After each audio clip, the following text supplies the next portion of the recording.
नमस्कार दोस्तों, स्वागत है आपका इस वीडियो में। आज के इस वीडियो में हम लोग हिंदी का जो 3 टॉपिक हमारा बच रहे हैं उसको कवर करेंगे और आपका सारा टॉपिक लगभग हो चुका। और हिंदी का जो व्याकरण का इस बार पूछे गए क्वेश्चन है, क्योंकि इस बार क्वेश्चन व्याकरण से अच्छे खासे आए हैं और टफ क्वेश्चन भी आए हैं। जैसे कि संधि विच्छेद ही आप देखे होंगे 2023 वाला, वो हम आपको सारा कुछ दिखाएंगे क्योंकि आपका व्याकरण का भी पोर्शन तैयार हो गया है लगभग। और आप इसके बाद हिंदी समाप्त होने के बाद आपका संस्कृत व्याकरण चलेंगे, साथ ही हिंदी व्याकरण भी उसमें शामिल रहेगा, जिसमें कि दोनों समझने में आपको आसानी होंगे संस्कृत व्याकरण। क्योंकि हिंदी व्याकरण में भी इस बार हिंदी में व्याकरण से आधे नंबर व्याकरण से ही पूछा गया था, तो वो हम आपको बताएंगे। नोट्स भी आपको मिल जाएंगे और सारा क्वेश्चन आपको हम प्रीवियस ईयर पिछले साल का भी करवाएंगे। तो जैसे कि हम लोगों ने ये वाला चैप्टर देख चुके हैं और ये नोट्स भी आप सबको जो भी अभ्यर्थी क्लास लिए हैं सारे को मिल चुका है। और जो भी अभ्यर्थी अभी तक क्लास ज्वाइन नहीं किए हैं, आप लोग ज़रूर ज्वाइन कर लीजिए। अब आपके पास बहुत ज़्यादा समय नहीं है, हम आपको नोट्स दे देंगे, क्लासेस दे देंगे, आप रिवाइज कर सकते हैं। बहुत सारे अभ्यर्थी बैठे हुए हैं कि नहीं एग्ज़ाम नज़दीक आएंगे तो सर का नोट्स लेकर हम डायरेक्ट एग्ज़ाम में जाके लिख देंगे। ऐसा नहीं होता, थोड़ा आपको देखना पड़ेगा, समझना पड़ेगा चीज़ों को। अभी आपके पास समय है, नोट्स को पढ़िएगा, देखिएगा कहाँ पर कौन से क्वेश्चन है, तभी आप उससे एनालाइज करके लिख पाइएगा। तो ज़रूर इस नंबर पर कांटेक्ट करके आप लोग व्हाट्सअप करके या कांटेक्ट करके नोट्स मंगा सकते हैं, क्लासेस भी ले सकते हैं। और ये सारे चीज़ आप लोगों के लिए किए जा रहे हैं, तो इस बार मिस मत करिए। क्योंकि इस बार आप यदि 23 का क्वेश्चन आप लोग बना रहे होंगे तो आप देख रहे होंगे कि कितना अलपटा क्वेश्चन पूछा है, मतलब टफ पूछा गया है। यदि हम कल व्याकरण का भी सारा कुछ एनालाइज कर रहे थे तो उसमें देखिए 23 का क्वेश्चन सबसे ज़्यादा टफ है। पिछले बार जैसे कि इससे पहले यदि व्याकरण में कुछ पूछा जाता था तो उसका इजी पोर्शन दिया जाता, जैसे कि संधि विच्छेद देता था।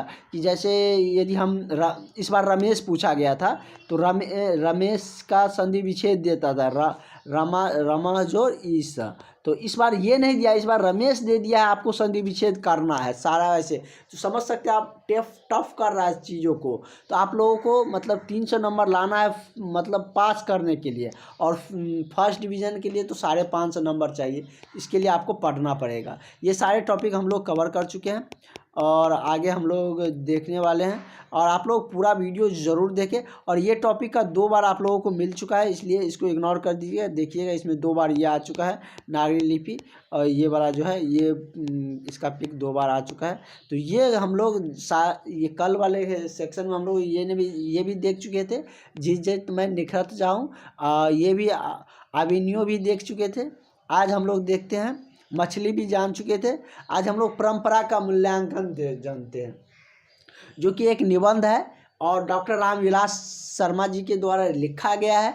परंपरा आप जानते होंगे, परंपरा का वहन करना मतलब एक पीढ़ी से दूसरी पीढ़ी या एक धर्म से मतलब चले आ रहे हैं, उन सारी चीज़ों को परंपरा कहते हैं। जैसे कि आप कोई फेस्टिवल मनाते हैं तो ऐसा नहीं कि आप अपने मन से बना रहे हैं, आप पैदा लिया, आपने सोचा कि डिसाइड किया कि हम ये फेस्टिवल बनाएंगे, ऐसा नहीं। वो पहले से चले आ रहे हैं, तो वो आप कह सकते हैं कि ये परंपरा है। मतलब परंपरा है, मतलब पहले से आ रहा है, हमारे पूर्वज ने भी किया और हम भी वह कर रहे हैं। भले कुछ चीज़ों में बदलाव आते हैं समय के साथ, क्योंकि समय के साथ बदलाव आना भी चाहिए। क्योंकि आपने गीता में कृष्ण जी की बात भी सुने होंगे कि समय बदलेगा, परंपराएं भी बदलेंगे। तो समय के साथ चीज़ें बदलती हैं, आप भी देखते होंगे कुछ चीज़ अभी बदल भी गया होंगे। पहले के फेस्टिवल की कुछ चीज़ें अगर आप रिकॉल करिएगा, याद करिएगा पहले समय में कैसे होते थे, अब कैसे हो रहे हैं, तो उसके तौर तरीके ढंग बदल जाते हैं, क्योंकि समय के साथ सारी चीज़ें बदलती हैं। तो परंपरा आप समझ गए क्या होता है। अब क्वेश्चन की तरफ बढ़ते हैं। कह रहा है कि साहित्य की परंपरा का ज्ञान किसके लिए सबसे ज़्यादा आवश्यक है। मतलब साहित्य की जो परंपरा है उसका ज्ञान सबसे ज़्यादा किसके लिए आवश्यक है। तो ये हमारे जो साहित्य है उसकी नॉलेज सबको होना ज़रूरी है। यदि आप जीवन में अच्छे इंसान बनना चाहते हैं, सफल इंसान बनना चाहते हैं, तो आपको साहित्य की परंपरा का ज्ञान होना ज़रूरी है। लेकिन हमारे जो लेखक महोदय वो पूछ रहे हैं कि किनको सबसे ज़्यादा ज़रूरी है, तो वो भी हम लोग जान लेते हैं। आप इसमें लिखिएगा, ये प्रस्तुत प्रश्न वाला सब में लिखे हैं, आप लोग एक बार ज़रूर कॉपी में लिखिएगा। और यदि कोई प्रिंट आउट करवाना चाहते हैं तो प्रिंट आउट जो हम इस तरीके से हैंड राइटिंग के तौर पे दे रहे हैं उसी का प्रिंट आउट करवाएं। जैसे कि हमने सोशल साइंस और साइंस में PDF वाला फॉर्म दे दिया, तो वो करवाने जाइएगा तो आपको बहुत खर्च आ जाएगा, बहुत पेज में है। लेकिन उससे बेहतर होंगे कि आप लोग लिख लीजिए, जैसे क्लास लेते हैं नोट्स भी, नोट्स से आप क्लास कर लीजिए, नोट्स से ये लिख लीजिए कॉपी में। इससे क्या होंगे कि आपको चीज़ें और याद रहेंगी। कितना देर लिखने में कितना समय जाता है, और लिखने में बहुत ज़्यादा आपको मेहनत भी नहीं लगता, तो लिख लीजिएगा, अच्छा है। बहुत ज़्यादा है भी नहीं, 10 पेज भी नहीं होगा। 10 पेज एक दिन में 2 पेज लिखिएगा तो आधा घंटा 1 घंटा लिखिएगा तो बहुत लिखा जाएगा। तो इस क्या है कि हम लोग क्वेश्चन किसको देखते हैं कि किसके लिए सबसे ज़्यादा परंपरा का आवश्यक है। प्रस्तुत प्रश्न परंपरा का मूल्यांकन निबंध से संकलित है। क्या है, निबंध है, ऊपर में भी लिख दिया गया है, और डॉक्टर रामविलास शर्मा जी के द्वारा रचित है। किसके द्वारा रचित है, रामविलास शर्मा जी के द्वारा ये रचित है। तो इसके आगे अब हम लोग क्वेश्चन का आंसर दे रहे हैं। ये तो हम लोग की तरफ से थोड़ा सा होता है ना कि अपना कुछ दीजिए, तो वो हम लोग इसमें दिए हैं ताकि जो कॉपी चेक करने वाले होंगे वो हमसे इम्प्रेस होकर हमारा नंबर एक भी कट नहीं करेंगे, और ज़्यादा लाइन भी बढ़ेंगे तो आपको जितना नंबर का क्वेश्चन पूछा जाएगा उतना नंबर आपको मिलेंगे। तो चलिए अब हम लोग क्वेश्चन का आंसर देते हैं। जो लोग रूढ़ियों को तोड़कर क्रांतिकारी साहित्य की रचना करना चाहते हैं तथा साहित्य के युग में परिवर्तन की आकांक्षा रखते हैं, उनके लिए साहित्य की परंपरा का ज्ञान आवश्यक है। मतलब कुछ ऐसे, मतलब समाज में 2-3 तरीके से लोग होते हैं। एक तो रूढ़िवादी होते हैं, एक होते हैं कि बहुत ही कह सकते हैं कि रूढ़िवादी, और एक होता है कि कोई भी बात मान जाते हैं, और उसको क्या कहते हैं, उसका साइंटिफिक टर्म हम थोड़ा सा बोल रहे हैं। तो वैसे समाज में 3 तरीके से लोगों को मतलब रखा गया है। वैसे समाजवाद आप चैप्टर में भी पढ़े होंगे, रूढ़िवादी, उग्रवादी और उदारवादी। लिबरल वाले जो उदारवादी होते हैं वो सभी धर्मों को मान्य करते हैं, सभी चीज़ों को मानते हैं। वही उग्रवादी मतलब आप समझते हैं, बहुत सारे लोग सरकार निजी संपत्ति का कोई विरोध नहीं करते हैं, मतलब वो इस तरीके से होते हैं। रूढ़िवादी आपको हम समझा देते हैं क्या होते हैं। रूढ़िवादी जो बदलाव की प्रक्रिया चाहते हैं लेकिन धीमी चाहते हैं, मतलब धीमे धीमे हो, बदलाव की प्रक्रिया हो लेकिन धीमे धीमे हो, और बदलाव आवश्यक भी है, उन्हें रूढ़िवादी लोग कहते हैं। किसको कहते हैं, रूढ़िवादी? तो जो बदलाव की प्रक्रिया धीरे धीरे चाहता हो, तो वे आप यहाँ पर ये भी लिख सकते हैं, वे लोग जो बदलाव की प्रक्रिया धीरे धीरे चाहता हो और उसको मतलब धीरे धीरे तोड़कर क्रांतिकारी साहित्य की रचना करना चाहते हो तथा साहित्य के युगों में परिवर्तन की आकांक्षा रखते हैं। साहित्य के युग में जो परिवर्तन है उनकी आकांक्षा रखते हैं। तो साहित्य की परंपरा का ज्ञान उसके लिए सबसे ज़्यादा आवश्यक है। मतलब आप यदि कोई बदलाव चाहते हैं, चीज़ों को चाहते हैं कि नहीं ये हमारे लिए सही नहीं, इसको बदल के नए तरीके से लाया जाए, तो वो चीज़ों का आप पहले पूरा समझिए कि क्या यह सच में गलत है या इन्हें हमको थोड़ा सा मॉडिफाई करने हैं। तो मतलब कि जो हमारे लेखक जी हैं उनका कहना है कि जो रूढ़िवादी लोग हैं उनके लिए परंपरा का ज्ञान होना आवश्यक है।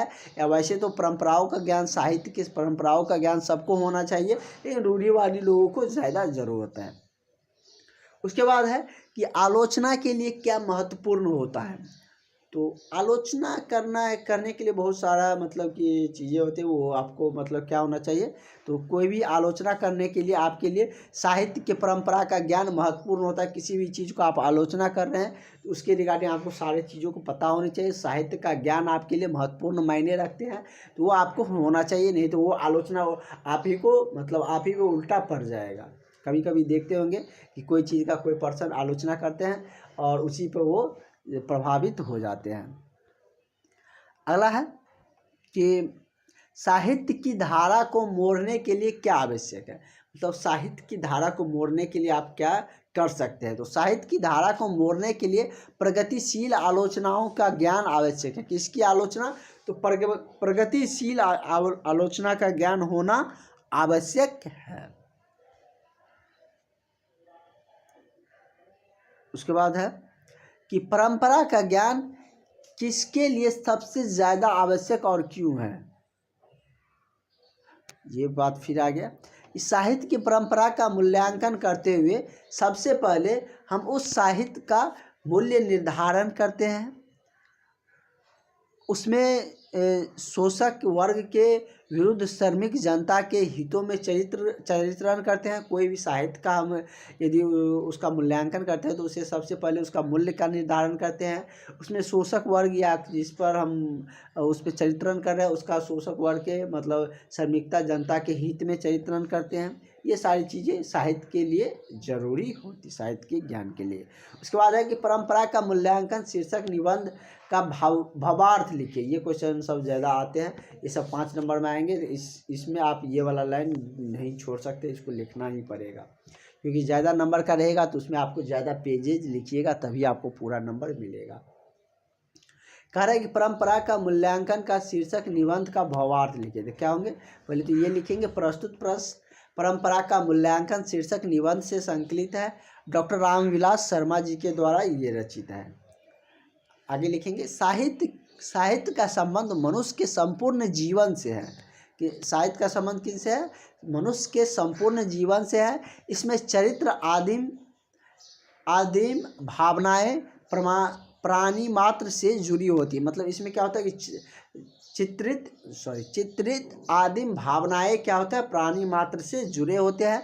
साहित्य मात्र विचारधारा नहीं है। ऐसा नहीं कि आप कोई साहित्य पढ़ रहे हैं तो वो उसकी विचारधारा है। जैसे कि कोई साहित्य महात्मा गांधी जी के द्वारा लिखा गया है, आगे आपको महात्मा गांधी जी का तो आगे आपको जैसे कि बात करें तो उसको महात्मा गांधी जी का साहित्य देखने को मिलेंगे, उसका जो है वो मतलब देखने को मिलेंगे। तो ऐसा नहीं कि वो महात्मा गांधी जी का विचारधारा है, वो मतलब कि उससे जोड़ के कोई चीज़ साहित्य को मत देखिए। मतलब ये देखिए कि उसमें क्या कुछ अच्छाई है।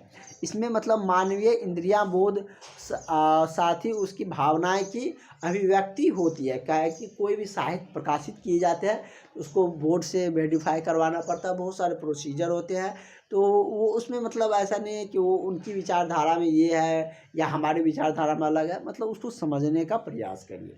साहित्य वाला आप देख चुके, बहादुर हम लोग देख चुके थे और बहादुर से इस बार क्वेश्चन भी पूछा गया था। एक क्वेश्चन आया था बहादुर से, मतलब उसकी कहानी का मतलब क्या कुछ है वो, और बहादुर के रिगार्डिंग हमने आपको बता रखे। 5 नंबर का क्वेश्चन आए थे और 23 में आए थे। तो आप लोग इसको तो हमने बता रखे थे बहादुर में क्या क्या हुआ था, बहादुर का नाम क्या था पहले, कैसे क्या थी, नौकर थे या कौन थे, ये सारा कुछ हमने बता रखे हैं और ये आप लोग पढ़ लीजिएगा एक बार। इस बार पूछे गए थे। ये टॉपिक है नौबत खान में इबादत। उसके बाद हमारा एक और टॉपिक है जो कि गांधी जी के द्वारा रचित है। नौबत खान में इबादत यतीन्द्र मिश्र के द्वारा लिखा गया है। इसमें शहनाई को लेकर सारा कुछ बताया गया है। तो क्या कुछ है वो जानते हैं। और बिस्मिल्लाह खान जी के द्वारा इस बिस्मिल्लाह खान के बारे में कुछ देखने को मिलेंगे जो कि अच्छे शहनाई वादक थे। इससे पहले हम लोग बिरजू महाराज के बारे में भी देख चुके थे, जीत जीत मैं निखरत जाऊँ। तो उस टॉपिक को भी आप लोग रिवाइज कर लीजिएगा, कल के वीडियो में हमने उसको कवर किए थे। क्वेश्चन है और कल से होगा तो हम लोग का व्याकरण शुरू हो जाएगा, ठीक है। और आपका 15 तक ये 2 इंग्लिश और ये चलते रहेंगे। 15 के बाद आपका संस्कृत वेद शुरू हो जाएंगे और उसके बाद 5-6 रोज में 5 से 20 तक 20-21 तक समाप्त हो जाएंगे। उसके बाद 21-22 के बाद हम आपको 5-6 दिन में 7 दिन 5-6 दिन रखेंगे और 4-5 दिन में भी हो जाएगा। सारे सब्जेक्ट का हम लोग रिवाइज कर लेंगे। 1-1 घंटा का 2 वीडियो रहेगा, दोनों टाइप का आपका रिवाइज भी हो जाएगा। हम आपको बता भी देंगे। ये सब क्वेश्चन को आपको अच्छे से आना चाहिए। कह रहा है कि शहनाई को सहने क्यों कहे जाते हैं, मतलब शहनाई को सहने भी कहा जाता है, ये क्यों कहा जाता है, ये आपसे पूछे जा रहे हैं। इसमें भी लिखेंगे प्रस्तुत प्रश्न नौबत खान में इबादत शीर्षक व्यक्ति चरित्र से संकलित है। क्योंकि यह किसी व्यक्ति का चरित्रण का विशेषता कर रहा है तो व्यक्ति चरित्र से संकलित है। यतीन्द्र मिश्र द्वारा यह रचित किया गया है। और इसमें क्या कुछ है ये हम आपको दिखाते हैं। पटना में अब क्या कहे, सब्जी वाला भी इतना चिल्लाता है कि अरब देश के एक वाद्य को जिसे फूंक कर बजाया जाता, मतलब अरब देश में शहनाई मतलब बजाई जाती थी। वहाँ का यह इंस्ट्रूमेंट मतलब कि कह सकते हैं संगीत की जो इंस्ट्रूमेंट है वो थे, मतलब लेकिन वाद्य यंत्र थे। लेकिन अब सभी जगह चलते हैं, लेकिन पहले के समय में अरब में थे। तो क्या कुछ है देख सकते हैं। अरब देश में एक वाद्य जिसको फूंक कर बजाया जाता है। आप शादी के, अभी तो शादी का सीज़न चल रहे हैं, आपने कई शादियां अटेंड भी किए होंगे, इससे पहले भी किए होंगे, तो फूंकने वाला आपने देखे होंगे जिससे कि आवाज़ निकलता है और थोड़ा सा लंबा होता है, उसको शहनाई बोले जाते हैं, वो आप लोग देखे होंगे। तो फूंक कर बजाया जाता है। संगीत शास्त्र के अनुसार शहनाई को सुशील वादों में परिगणित किया जाता है। किसमें? तो सुशील वादों में परिगणित किया जाता है, जिसमें नारी रीढ़ होती है, ने नाम से और इसे ने नाम से भी जाना जाता है। किस नाम से? ने नाम से भी इसे जाना जाता है। ठीक है, तो क्यों इसका नाम शहनाई को शहनाई कहा गया? क्योंकि नारी को जो नाम है उसको मतलब नई नाम से भी जाना जाता है, इसलिए नई को नाई के मतलब टर्म में लिख दिया गया। और इसे ये मतलब ये इससे दो ही क्वेश्चन अगर आने की चांसेस है, तो या तो शहनाई के बारे में पूछेगा या बिस्मिल्लाह खां के बारे में पूछेंगे। तो बिस्मिल्लाह खां के बारे में भी हमने आपको बता रखे हैं, इसलिए हमने आपको बहुत ही शॉर्टली सारे चीज़ बता रहे हैं, ऐसा नहीं है। और जो क्वेश्चन आने वाले हैं वही सारे क्वेश्चन बता रहे हैं। तो जो भी अभ्यर्थी अभी तक क्लास ज्वाइन नहीं किए हैं, आप लोग अगर चाहते हैं इस बार पास होना तो क्लास ज्वाइन कर लीजिएगा। यदि आपको लगता है कि हम पास हो जाएंगे तो 2023 का क्वेश्चन आप बना के देखिएगा। बहुत सारे अभ्यर्थी के पास गाइड होंगे ना, तो आप खुद से बना के देखिएगा आपको कैसा बन रहा है, तब आपको पता चलेगा कि इस बार हम पास होंगे कि नहीं, क्योंकि क्वेश्चन का सारा पैटर्न सारा कुछ बदलाव किया गया है। और हम आपको लास्ट में सारा कुछ दे देंगे, वैसा कुछ जो कि आपके लिए एग्ज़ाम के लिए बहुत ही बेनिफिशियल होंगे। कह रहा है कि शहनाई का उल्लेख बार बार कहाँ मिलता है? मतलब शहनाई का उल्लेख कहाँ देखने को मिलता है? अवध देश में शहनाई का प्रयोग किन शहरों में किया जाता है? तो अवध प्रदेश मतलब अवध किसको बोलते थे? जैसे बिहार को पहले मगध बोला जाता था, अवध मथुरा मतलब मथुरा या यूपी कह सकते हैं, यूपी को अवध बोला जाता था। कह रहा है कि अवध प्रदेश में शहनाई का प्रयोग किन किन अवसरों पर किया जाता था? तो जैसे कि अवध भाषा के पारंपरिक लोकगीत जैसे चैती आदि में शहनाई का उल्लेख बार बार मिलते हैं। किस में मिलते हैं? तो कह रहा है कि कहाँ पर उल्लेख मिलते हैं इनके? तो चैती आदि में इन शहनाई का उल्लेख बार बार देखने को मिलते हैं।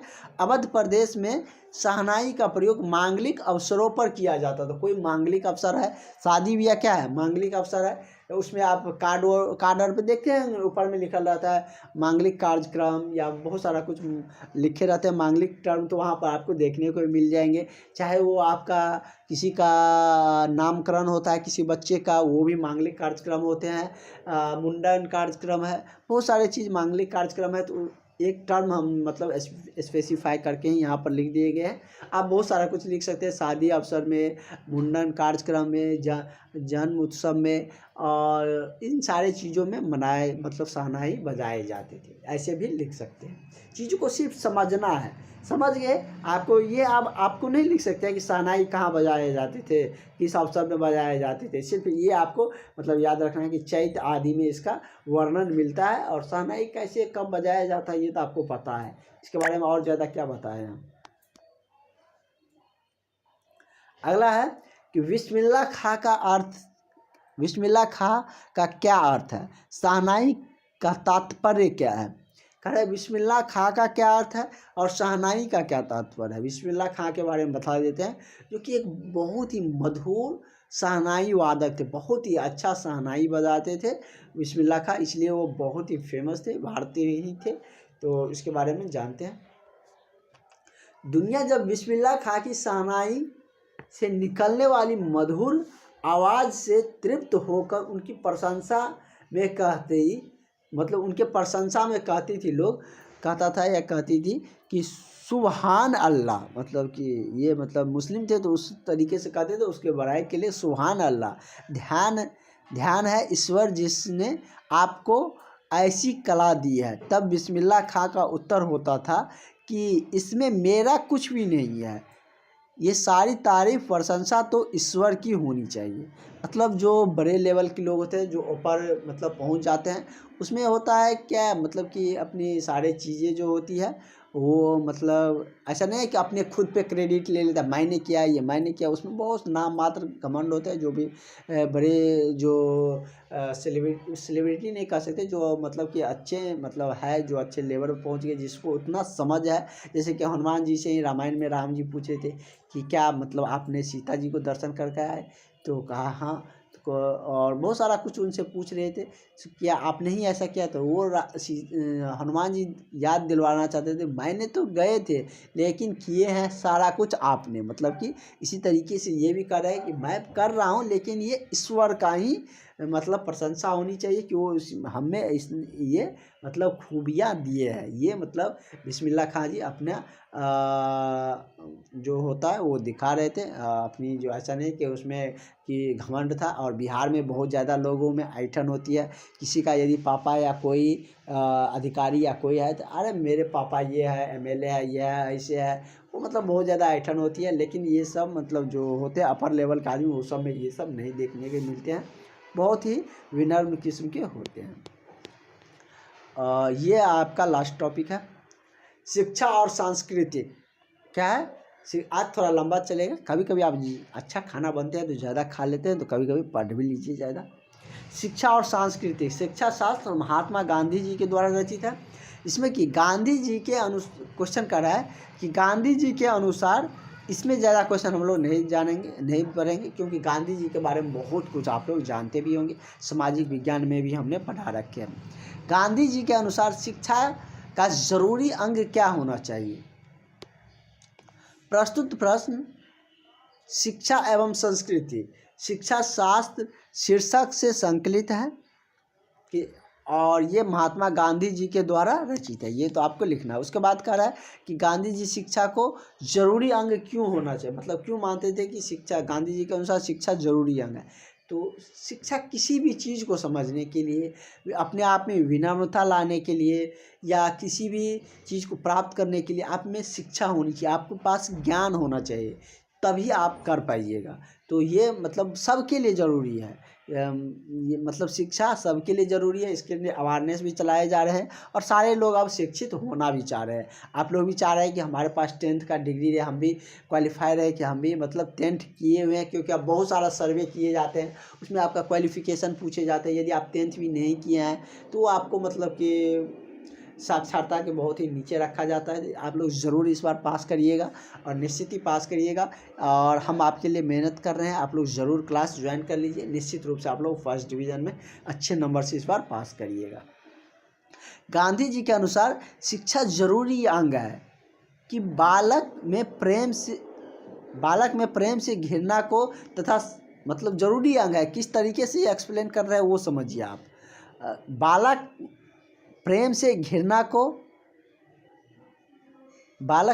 घृणा को तथा सत्य से असत्य को पराजित करने की कला सीखने तथा आत्मबल से अहिंसा पर विजय पाने की मतलब कि कला सीख सकते हैं। शिक्षा से ही सारी कला, जितने भी जादू आते हैं, जितने भी कलाकारियाँ आते हैं, वो सारे कुछ आप शिक्षा से सीख सकते हैं। और जो बालक है उसमें यदि ज़्यादा घृणा है तो वो घृणा से प्रेम की ओर शिक्षा से बढ़ सकता है। असत्य से सत्य पर विजय पा सकते हैं। और कला मतलब कि ये सारी कलाएँ सीख सकते हैं शिक्षा से ही। और अहिंसा पर आत्मबल से विजय पा सकते हैं। ये गांधी जी का कथन थे, और वो अहिंसा के पुजारी भी थे, इसलिए अहिंसा के लेकर भी एक क्वेश्चन हमने इसमें रखे हैं। जहाँ से भी क्वेश्चन पूछेगा वो हम आपके लिए रखे, इस जो नोट्स आपको मिल रहा है उसमें इंक्लूड किया गया। बहुत ज़्यादा आपके आलतू फालतू पढ़ाया भी नहीं जा रहा है, क्योंकि आपके पास सीमित समय है और अच्छे नंबर लाना है, इसलिए सटीक क्वेश्चन लाए हैं। और क्योंकि गाइड में बहुत सारा, जिससे आप लोग कहीं पढ़ रहे होंगे, उसमें बहुत सारे कुछ रहते हैं, उसमें आपको उतना कवर करना आपके लिए थोड़ा सा मुश्किल रहते हैं, इसलिए हमने आपके लिए अच्छे क्वेश्चन का कलेक्शन करके लाए हैं, वीवीआई क्वेश्चन आपके लिए लाए हैं। करें अहिंसक प्रतिरोध की शिक्षा बच्चों को कब मिलनी चाहिए? अहिंसा प्रतिरोध की शिक्षा बच्चों को कब मिलनी चाहिए? अक्षर ज्ञान से पहले ही, जब अक्षर का ज्ञान सीखने लगते हैं, जैसे अ आ आप सिखाते हैं ABCD, उससे पहले बच्चों को अहिंसा प्रतिरोध की शिक्षा बतानी चाहिए। मतलब जो हिंसक चीज़ें हैं वो सारे चीज़ों के बारे में बताना चाहिए कि ये सारी चीज़ें नहीं करना चाहिए। अपने उसके पेरेंट्स को सारे कुछ बताना चाहिए। आप लोग भी कभी पेरेंट्स बनिएगा तो ये सारे चीज़ें मतलब आपको पता होनी चाहिए कि बच्चों को अहिंसा की जो प्रतिरोध है वो मतलब शिक्षा से पहले दे देने चाहिए। ये मतलब गांधी जी द्वारा कहे जा रहे हैं। ऐसा नहीं कि ये गांधी जी का ही विचारधारा, ये सबके लिए मतलब अच्छी बात है, अच्छी चीज़ कह रहे हैं। और आप खुद कभी एनालाइज करिए तो ये सही मायने में सही है। गांधी जी सबसे बढ़िया शिक्षा अहिंसा प्रतिरोध को मानते हैं। मतलब उसमें अहिंसा आ जाता है, चीज़ों को सीखने की मतलब उसमें टेंडेंसी बढ़ जाती है, सारे कुछ आप आ जाता है। यदि आप गलत राह पे नहीं चल रहे हैं, सही राह पे चल रहे हैं, तो आपको ऑटोमेटिक सारे सही चीज़ आपके अंदर आना शुरू हो जाएगा, सही चीज़ की तरफ आपका अट्रैक्शन होने लगेंगे। उसके बाद है क्योंकि यह आत्मा को प्रभावित करता है। क्या करता है? यह आत्मा को प्रभावित करता है। जिस तरीके से जैसे आप सोचिएगा, जैसे आपका मन रहेगा, उस तरीके से आपका आत्मा भी होता है और इस तरीके से आपका मन भी चलता है। आत्मा को प्रभावित करता है और चित्त को निर्मल और शुद्ध बनाता है। क्या करता है? चित्त को आपका चरित्र जितना अच्छा रहेगा, आपका चित्त उतना ही निर्मल, उतना ही शुद्ध रहेंगे। हालांकि गांधी जी ने किस प्रकार की शिक्षा देने पर बल दिया? तो गांधी जी ने उपयोगी दस्तावेज की शिक्षा देने पर बल दिया। जो उपयोगी दस्तावेज होती है, जो सारे आपके लिए जीवन के लिए, कार्य के लिए सही होते हैं, वो सारे शिक्षा पे गांधी जी ने क्या किया था? बल दिया था। ये सारे टॉपिक हम लोगों का लगभग कवर हो चुका। और आप सबका हिंदी का जो भी जहाँ से भी क्वेश्चन आएंगे, एक भी क्वेश्चन अब आप लोगों को मिस नहीं होगा, या आप लोग इसको टाइप मतलब कि ज़्यादा बेहतर होंगे मेरे अनुसार कि आप लोग इसको लिख लीजिएगा। ठीक है? और ये PDF मिला है, उसे आप लिख लीजिएगा। अगर ज़्यादा लिखना नहीं चाहते, जो चाहते हैं हम प्रिंट आउट करवाएंगे तो कोई दिक्कत नहीं है। और लिखिएगा तो ज़्यादा आपके लिखने का भी एफिशिएंसी बढ़ेगा, अक्षर भी बैठेंगे, जो कि आपको उसमें मायने रखते हैं राइटिंग। और इस तरीके से सारे तरीके से आपसे बेनिफिशियल होंगे। और बहुत ज़्यादा पेज नहीं है, आपके 10-15 दिन जो आपके पास बच रहे हैं, वो आपके मेहनत से आपके ज़्यादा नंबर आ जाएंगे। और सारे चीज़ हम आपको पढ़ाकर आपको पूर्ण रूप से तैयार करके आपके एग्ज़ाम में भेजेंगे, ताकि आप अच्छे नंबर ज़रूर लाएँ। जो भी अभ्यर्थी अभी तक क्लास नहीं ज्वाइन किए हैं, ज़रूर ज्वाइन कर लीजिए। Thank you.